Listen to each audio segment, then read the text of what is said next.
Cancer not only changes our bodies physically, but the trauma of being diagnosed with cancer takes a mental toll on us as well. I'm going to give you 5 tips to help you begin to heal mentally from the trauma of your cancer diagnosis. These tips have helped me learn how to enjoy life again and not live in constant fear of my cancer returning. The mental scars may still be there from being diagnosed with stage 3 colorectal cancer at age 34, but I don't let them control every moment of my life. Everyone handles their cancer diagnosis differently. Some feel the emotional impact immediately, while others, it can take a while for the gravity of the situation to really sink in. For me, it took a while to feel the emotional impacts because I was so focused on getting through treatment and checking off each of those steps on the way.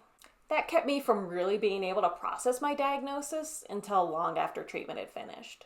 It was still traumatic, and I was upset by my diagnosis, but I didn't hit rock bottom until 3 years after my diagnosis. These first 3 tips helped me at the beginning, and now that it's almost 9 years later, continue to help me day to day. Tip number 1, connect with other survivors. I started doing this almost immediately. I had nobody else in my family that had been diagnosed with cancer, nor any friends, so I immediately felt like I needed to connect with other young people that had been diagnosed with colorectal cancer. The first place I looked for connections was on Instagram. You can easily search for others that are posting using specific hashtags like colorectal cancer, colon cancer, rectal cancer, young cancer survivor, or whatever else your situation is. I immediately connected with about a dozen other, mostly young women who had either been recently diagnosed or were mid-treatment. Most of us were all following each other too, so we kind of had a little online support group where we could vent about how treatment was going, see what next steps were coming up, and get tips from each other on how we were making it through this. To this day, I still keep in touch with most of them, and it's good to see each other continuing on with life and finding joy in the little things again. Tip number 2, exercise. Ever since a friend in high school talked me into joining the track team, I've been a runner. I wasn't good at any sport that required coordination, so running was perfect for me, and I didn't need a team to do it, and I could do it whenever I had a little block of free time. I wasn't actively training for a race when I was diagnosed, but I wanted to continue to run as much as I could through as much of treatment as I could to try to maintain a little bit of my pre-cancer life. I managed to continue running for about 3/4 of my oral chemotherapy and radiation, which was the first step of my treatment. But as I neared the end of radiation, the burns got too bad and too painful for me to continue running. So I took a 2 to 3 week break, but then hopped right back in because I wanted to get myself as strong as possible to get ready for my LAR surgery. My LAR surgery, also known as a lower anterior resection, was scheduled for mid-October. And to give me a goal to work towards, I wanted to participate in our local 5K turkey trot on Thanksgiving. I knew I was going to have to do a mix of walking and running because there was just over 4 weeks or so between my surgery and the race. But being able to do any running and participate in that race was a huge accomplishment for me. I also tried to get to the gym as much as I could while I was on the IV chemotherapy FOLFOX.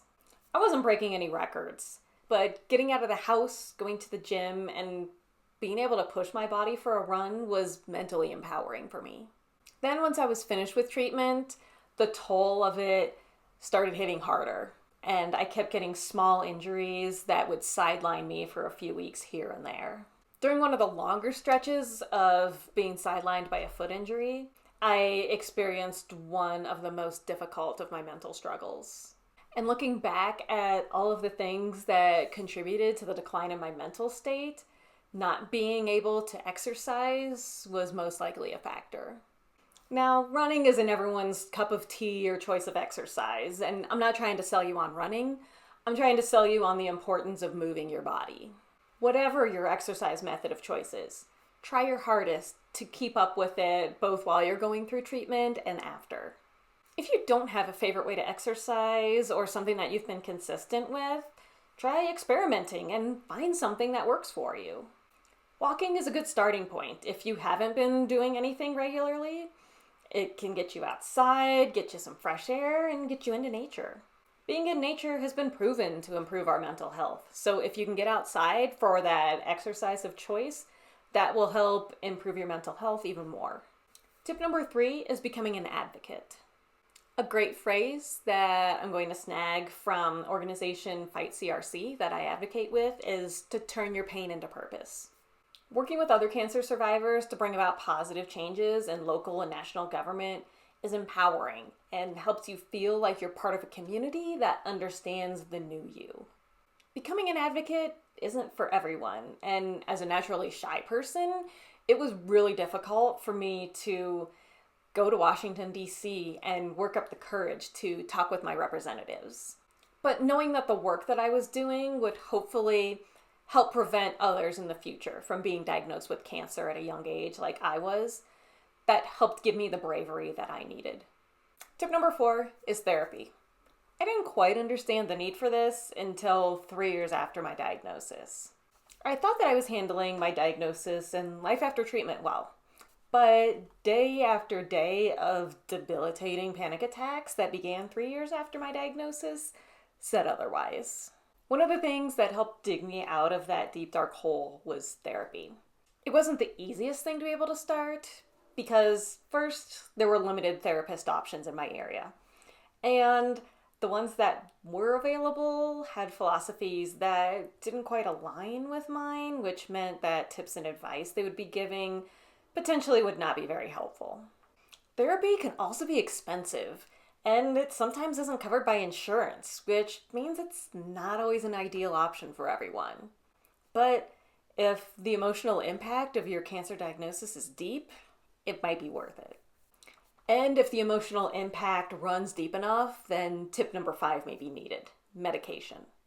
This is something that your doctor would have to prescribe for you, and would be a decision made between you and your doctor. With all of the changes that cancer puts your body through, it can affect your brain as well. And sometimes you need medication to help with easing that trauma that you've been through. For me, I had never had any severe mental health issues until 3 years after my cancer diagnosis. I was having thoughts going through my brain over and over again that were not normal for me. I felt like I was almost having an out-of-brain experience because I was unfamiliar with these thoughts that were racing through my brain and how they were going through it. That was when I knew that something in my brain had changed and I needed more than just positive thoughts to work through this. Everyone is different and not everyone needs medication, and not everyone needs to be on it permanently. But this is another tip that's helpful to have in your arsenal. Now I want to give you a quick bonus tip: practice meditation daily. For me, meditation is not sitting on the floor cross-legged chanting Om with my eyes closed. My therapist taught me about guided meditation apps that you can download on your phone. Like many of you out there, bedtime is when things are quiet and the mind starts racing and you can't get it to calm down. This is when I do my daily meditations. Having that voice to focus on, walking me through relaxing my body, doing a body scan, or imagining myself in a relaxing place is exactly what I need to override the racing thoughts and get my mind to relax so I can fall asleep. It's not always foolproof, but it has helped so much with helping me to get to sleep. I also use the meditation app when I'm experiencing strong feelings of sadness or anxiety and need some guidance to help me with feeling my feelings without spiraling into darkness. Which one of these tips are you going to start implementing today? Or are you already doing some of these? Let me know in the comments below. To hear more about the mental health struggles that I dealt with after going through cancer treatment, click on the playlist up here. Or check out this video down here that YouTube thinks you'll like from my channel. And thank you so much for watching.